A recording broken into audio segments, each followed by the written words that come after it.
Hey everybody, it's Eric from epautos.com, your Libertarian car guy, and I just got the 2018 Honda Accord.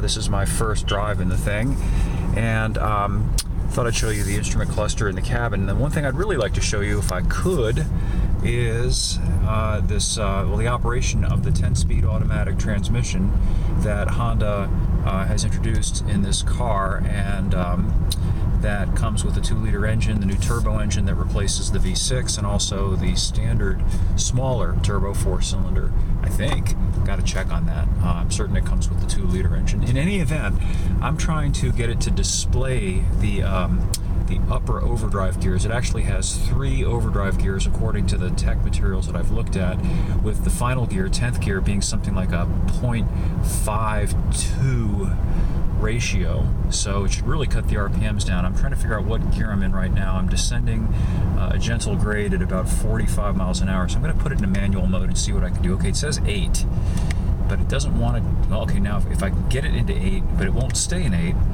when I try to manually use the paddle shifters to get it up to go to 8, the tach goes down to, see if I can show you, about 1200, but then the computer overrides that and keeps it in 7. Apparently 45 miles an hour is not quite fast enough, even when descending a grade, for it to kick up into the higher overdrive ratios, I guess because it would bog the engine.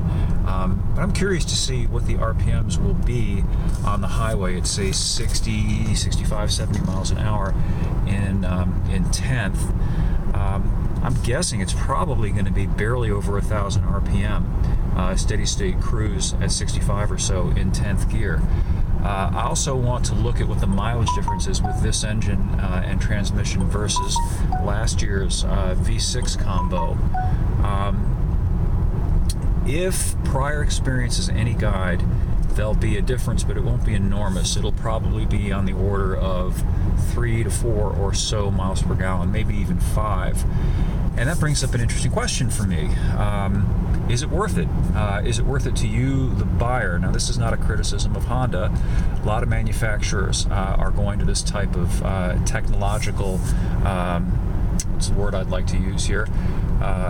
Technological maximum effort to try to figure out how to squeeze out a couple of more miles per gallon. Now, I don't see any great bums rush from consumers, from buyers. I hate that word, consumer. It suggests pigs at the trough. I don't think buyers are really desperately clamoring for cars that get another couple, 3 or 4 miles per gallon better. Gas prices are really low right now. I don't think there's any real pressure coming from the market for these incremental increases in fuel economy. So where are they coming from? Well, it's coming from the government. The government continues to push and push and push for ever higher mileage out of cars. And the manufacturers, the engineers, have pretty much hit a wall. There's really only so much you can do without getting completely crazy and over the top as far as the engines go.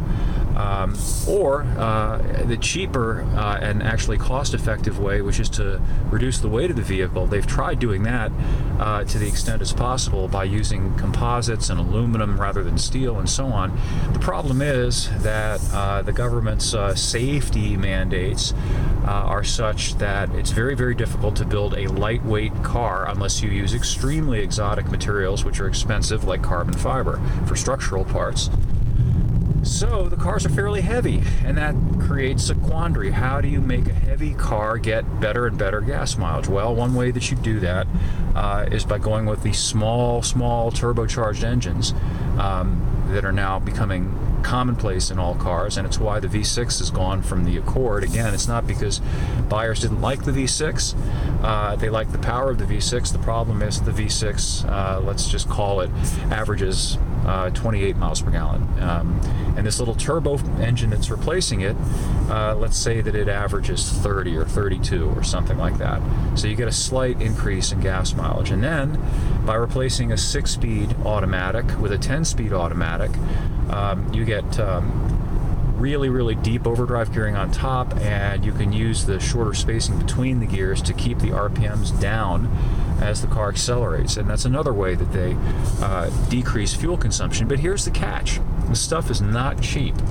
A turbocharged engine, turbocharged 4-cylinder engine versus a V6, you've got all that additional hardware. First of all, you have the turbo itself, you have all the plumbing that's associated with the turbo.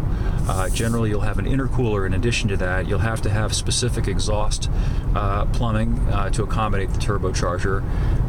And you have to build the engine to be able to handle the boost over a long period of time without blowing up for warranty reasons, and also because people will get annoyed if the engine starts to smoke at 50,000 miles, etc. So you've got that, and then you have these 10-speed transmissions, 9-speed transmissions, and so on, that are also a lot more expensive than a 4-speed overdrive or even a 6-speed overdrive, just more expensive technology.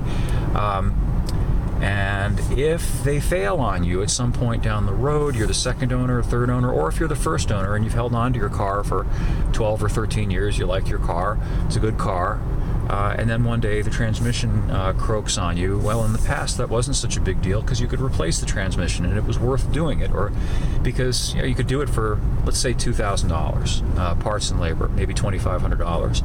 And if the car's worth $5,000, $6,000, that's certainly worth doing if the car's otherwise sound. You can drive it for another 2-3 years probably without any incident, and that's a good investment. But what if in that same scenario you're looking at $5,000 or $4,000 to replace the 10-speed transmission? At that point, you're looking at almost the value of the car just to put a transmission into the thing. That's really, really a different equation. It makes it very hard to justify keeping the car, because now you're at the point you put that money into the car and some other thing goes wrong and it becomes a money pit. I suspect that a lot of people are simply going to get rid of the car, throw it away when they're faced with a repair bill like that. And that's certainly something that has to be factored into the total ownership cost of your vehicle. In the first example, the car with, say, 12 years on it, and you're looking at a $2,500 bill to replace the transmission, worth doing. You can continue to drive the car, or you can turn around and sell the car. You still have some value in the car. In the second example, with the $4,000 or $5,000 replacement transmission for the same car, you're really in a tough spot. Not only are you kind of screwed if you go ahead and put the money in the car, because now you've spent more on the car than it's worth. If you don't, the car is worth absolutely nothing. You can't get rid of it. Nobody else is going to want to buy it because they'll know they'll have to spend an amount of money that's equivalent to the car's value just to get it on the road. So you're really stuck. So the long and short is, I very much question the economic and practical wisdom of going with all these little turbocharged engines and these 10-speed transmissions. I think that Honda and the other manufacturers have done a brilliant job attempting to reconcile the impossible, these government demands, with the market's wants. The market wants powerful cars, capable cars. The government wants ever and ever higher fuel economy. And the engineers have done fantastic work in maintaining the power. This Turbo 2.0 engine in the Accord, for example, makes about the same horsepower and more torque than the old V6. The performance is better than with the old V6, but none of it is free. It adds to the cost of the car. It certainly adds to the cost down the road if something breaks. And again, I think that it really ought to be up to the people who are buying the cars, to the market, to determine what makes the most sense. If people out there think that it's worth spending a couple $100 or a couple $1,000 more on a car to get 3 or 4 or 5 miles per gallon more, and they don't object to potentially having to spend a lot of money down the road on repair costs, hey, that's great. The manufacturers will respond to that and they'll build cars accordingly. But why is the government having any role at all in this? I don't get it. We're told constantly that we live in a free country. Well, this is a question of freedom, isn't it? And as basic a question of freedom really as it gets. If you're not free to buy the kind of car that best suits your needs, your wants, and your budget, and instead you're being dictated to by regulatory bureaucrats, remember, this isn't about anybody hurting anybody else. This is your personal choice. It's your money. You're earning the money. You're buying the car. Why is that any of the government's business in a free society, if we live in a free society? So anyway, end of rant. I should have an in-depth review, look at this car up on the site, epautos.com, within the next day or two. And hope you'll stop by and take a look. And thanks for viewing, and we will catch up with you again soon.